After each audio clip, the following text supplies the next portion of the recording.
আব্বা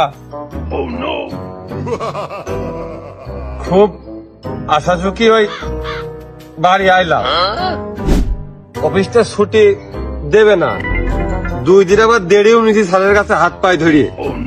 খুব মানে আশা ঝুঁকি ছিলাম যে তুমি মনে হয় এদিকে সবার বাড়ি বাড়ি কয়ে বেড়াচ্ছ, শুক্রবার বাদে আমি আসতেছি মোবাইলে শুনেই যে শুক্রবারের দিন আমার রোজেকের বিয়ে, তোরা আসবি।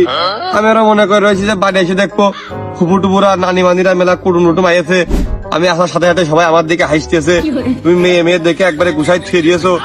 আমি কব যে আব্বা আমি তাড়াতাড়ি বিয়ে করতে চাই না, তুমি জোর জার করে বইকে ডেকে হুমকি টুমকি দিয়ে আমার মান সম্মান থাকতেন না, এইসব পেশাব কয়ে মেয়ে বিয়ে কানা জোর জার করে দিয়ে দিবা। এখন তো দেখতেছি সেই শুক্রবার সামনে যাইকে আসায় আমার কাল হয়ে দাঁড়াইলো, কোনো লাভই হইলো না, উপকারে আসলো না। এই কয়দিন হলো কয়টা টাকা তুই আমার হাতে দিয়েছিস? একেবারে কম ক্ষণে।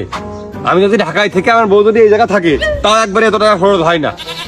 আমি মনে করলাম তোর বিয়েটা কয়দিন পরে দি, ওদিকে বাইলে মাঠে শৌকত 5 কাঠা জমি বেচতে চাইলো, মনে করলাম জমিটা নিয়ে তোর নামে লিখে দি, তোর মনে হয় ও জমি আর হবে না নে।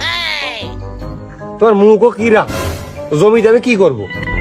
ওষুধ কোম্পানির চাকরিতে পড়ানোর সময় কইলে ওষুধ কোম্পানির চাকরি করলে তোর একবারে লাইফ সেটেল, তোর অন্য কোনো চিন্তা করা লাগবে না। তো সেই চাকরি আমি এখন করতেছি, আবার জমি দামে কি করবো? এই ঈদের গোনা গেছে, শ্বশুর বাড়িতে আমার জামা কাপড় দেবে, তোমার জামা কাপড় দেবে, আমি আবার তুমি আবার আমার কমা টাকা এই দিতে হবে, ওইটা আমি আবার কিনে টাকা দেবো। এই শালি মালিকের নিয়ে এই ঈদের পরের দিন টামার না পার ঘেনে মানে ঘুরে ঘুরে বেড়াবো, ফুচকা টুচকা খাই যাবো, এগুলো হবে না। জমি আমার কি কাজে লাগবে? ক্ষতি হয়েছে, আমি দেখতে পাচ্ছিস ক্ষতি হয়েছে। ঢাকায় মনে হয় তোর কোন দোস্ত বন্ধু থাকে, বউ নিয়ে ভাড়া, তোর কাছ মনে হয় সাইডে গল্প করেছে আর তোর মাথা গেছে, ক্ষতি হয়েছে। কি বুঝাচ্ছ? আমি কি বুঝাই না?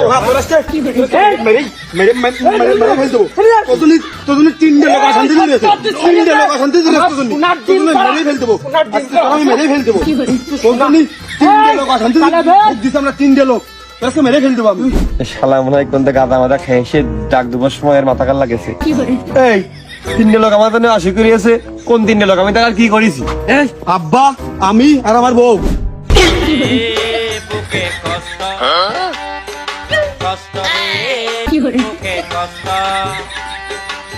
কোন কারণে? আমি সুখী নেই, আমার বউ তো সুখী থাকতেই পারে না, আব্বাও সুখী নেই, শুধু মুখ ফুটে কই পারে না তাই। এই আমি সুখী নেই কোন কায়দায়? তুমি নাই বিয়ে করেছো, তোমার আর দরকার নেই আপাতত, কিন্তু ও শালা কেন উদ্বোধন করে না, কেন বিয়েটা করে না? ও বিয়ে করলি পুরো সিরিয়ালটা আমার, আমি বিয়ে করতে পারি, তারপরে নাই তোমার নিকের ব্যবস্থা আমরা 2 ভাই মিলে করে দিলাম। ভাবলি কিন্তু আগে নিজেরটা। আব্বা এই থাকো, ছেলেবেলে মানুষ ভুল করেছে, আমি দেখছি বিষয়টা।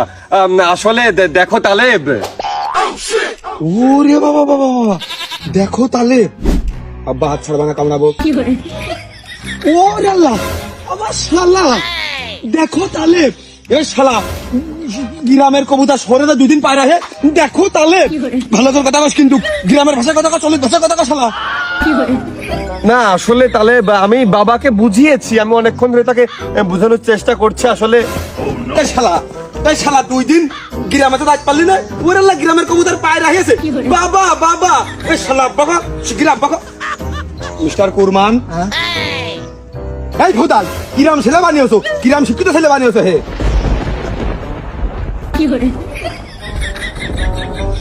আব্বার কি কইলো? তালেব বাবা একটা মুরব্বী মানুষ, তুমি বাবাকে কি বললে? একটু মুরব্বী মানুষের সাথে এটা কি ধরনের আচরণ? বাপ বয়সী মানুষ, সরি বলো। না আব্বা, সরি। তা আমি কিছু শুনলাম না তো। ও তা তোমার শোনা লাগবে না, যাও। ও কি শোনো আব্বা, তোমার তাহলে তুমি সম্ভবত গ্রামের কিছু খারাপ ছেলেদের সাথে মিশামিশি করে তুমি খারাপ হয়ে গেছো। তুমি আসলে মানে তুমি কি কিছু খেয়েছো নাকি কিছু খাও? তুমি দৌড়ে এসে একেবারে তাহলে আমার গলাটা একবারে চেপে ধরলে, আমি তোমার সিনিয়র, আমি তোমার বড় ভাই, তুমি তোমাকে রেসপেক্ট দিবা না? এই আবার রেস্ট কি ওই আমি পারি না ইংরেজি, তুই তাই মনে করিস? এখন বিশ্রামের কি প্রয়োজন? তুই কাজের কথায় আয় এখন। আব্বা বসে তো বিষয়টা, বসে তো এখানে না। আমি আব্বা ওই সমস্ত বিষয় নিয়ে এখন আলোচনা করতে চাই না। আমি যেটা তোমাকে বলতে চাই যে আব্বা সিনিয়র মানুষ, বাবা বয়সী লোক এখানে আছে, তার সামনে আমি চাই না যে ভাই ভাই দ্বন্দ্ব এটা তার চোখে পড়ুক। তুমি কি বুঝে আমার গলাটা চেপে ধরলে, তুমি সেটা আমাকে বলো।